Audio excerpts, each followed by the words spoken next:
estudiantes, espero que se encuentren súper bien y con todo el ánimo del mundo para poder comenzar con la actividad del día de hoy. El objetivo para esta clase será leer un cuento y aplicar ciertas estrategias de comprensión lectora. Además, vamos a identificar los elementos y características propias de un cuento. Pero antes de comenzar, ¿recordamos a qué género pertenece el cuento? Yo te doy una pista. Género narrativo. ¿Lo recuerdas? No te preocupes si no es así. Mientras voy explicando, quiero que vayas siguiéndome con el PowerPoint que te dejé. El género narrativo agrupa todas las obras de ficción que tienen como rasgo principal narrar un acontecimiento que le ocurren a unos personajes determinados. El mito, la leyenda, la fábula, el cuento y la novela pertenecen al género narrativo. La ficción es la propiedad que tienen las obras literarias de presentar acontecimientos imaginarios que resultan creíbles para los lectores, es decir, nosotros. Ahora yo te pregunto, ¿recuerdas algunas características del género narrativo? Te doy otra pista, son 4. La primera característica, y quizás la más importante, es que todas las historias que pertenecen al género narrativo tienen a un narrador. De ahí viene su nombre. El narrador es quien nos va a contar la historia.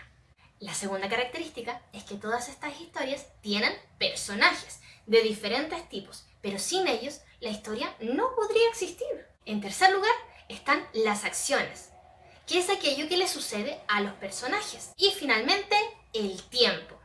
Este se divide en 2 partes. El lugar en donde ocurren estas acciones y el tiempo en el que se desarrollan. Ahora, ¿todos los personajes son iguales? No. Existen 4 tipos de personajes, algunos quizás más importantes que otros, y hoy día te los voy a explicar. En primer lugar, tenemos al personaje principal, es decir, el protagonista a quien le ocurre la historia que vamos a leer. Luego tenemos al personaje secundario. Es este compañero que ayuda al personaje principal para que vaya sucediendo la historia. En tercer lugar, tenemos al personaje incidental. Es este personaje que aparece una o pocas veces dentro de la historia y que realmente no tiene demasiada participación. Y finalmente tenemos al antagonista, que es este personaje que es opositor al protagonista. Pero ojo, es importante recordar que el antagonista no necesariamente es un personaje malo, sino que es el opuesto. Es decir, si el protagonista es bueno, el antagonista será malo, porque es su opuesto. Pero ¿qué pasa si el protagonista es malo?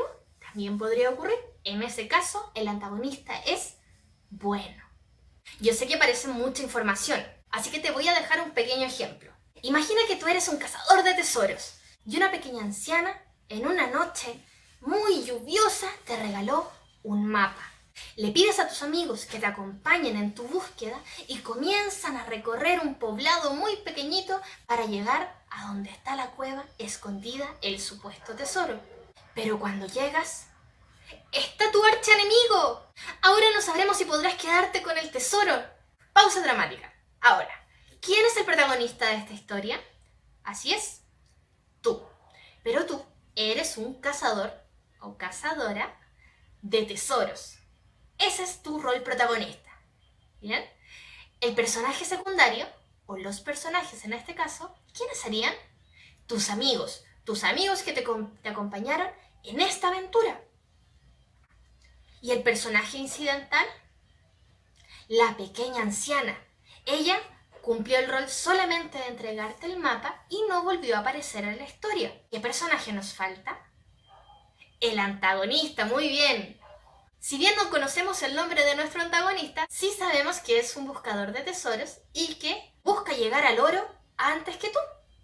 En este caso, el antagonista podría ser malvado, aunque la verdad no sabemos si eres tú el villano de la historia. Si te fijas, ahí tenemos todos los personajes. ¿Y cuáles serían las acciones que se realizaron? Se te regaló un mapa, fuiste en búsqueda del tesoro hasta llegar a una cueva. Las acciones son aquellas que permiten que la historia vaya avanzando, que los personajes hagan algo. Si el personaje camina por el pueblo, Entonces la acción es que el personaje caminó por el pueblo. Si el personaje no camina y se queda estancado y no hay acción, ¿qué ocurre con la historia? Sí, se detiene y no hay relato. Y finalmente, el tiempo. Sabemos que hay un pequeño pueblo que tú cruzas antes de llegar a una montaña que tiene una cueva. Ahí tenemos al menos 3 lugares: el pueblo, la montaña y la cueva. ¿Y conocemos el tiempo? Lo que sí sabemos es que hace un tiempo atrás, en una noche lluviosa, tú recibiste un mapa. ¿Te das cuenta que acabamos de identificar todas las características de esta pequeña historia que me acabo de inventar? Bien, chicos, habiendo dejado esta parte clara, y si no quedó clara, volvemos a ver el video y volvemos a leer el PPT, vamos a comenzar con la actividad. La historia que vamos a leer se llama Un elefante ocupa mucho espacio y es una historia que se sitúa en un circo. Pero antes de que comiences a leer, yo te voy a realizar 3 preguntitas que quiero que me coloques en el espacio indicado. Esto me va a servir a mí para conocer tu opinión sobre un tema que es un poco delicado. Hace algunos años atrás, aquí en Chile, finalmente se prohibió que los circos pudiesen tener animales a su cargo. Cuando yo era pequeña, recuerdo que me gustaba mucho el circo y ver animales que participaban, era muy bonito. Pero sin embargo, había una realidad bastante triste detrás.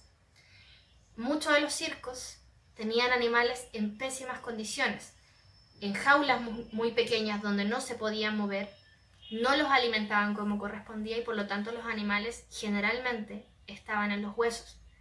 Los obligaban a trabajar, porque el espectáculo es un trabajo, y no podían vivir en libertad. Ahora yo te pregunto, ¿estás de acuerdo con que usen animales en los circos?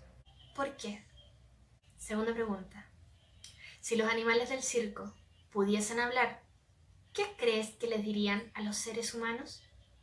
Ojo, no solo a los dueños, a los humanos en general. Pregunta número 3. ¿Cuál crees que sea la relación entre la imagen que aparece en la guía con lo que va a ocurrir en la historia? Sin leer antes, solo lo que tú piensas. Una vez que hayas terminado de leer el texto, vas a ver una tablita en la guía. En ella quiero que describas los elementos característicos del cuento que puedes identificar. Los mismos que vimos antes, pero ahora en este cuento. Para ello, tendrás que identificar quiénes son los personajes, cuál es el acontecimiento o la acción más importante dentro de la historia que lleva a que ocurra toda esta historia, cuál y cómo es el ambiente de este cuento y finalmente, cuál es el tiempo en el que se desarrolla.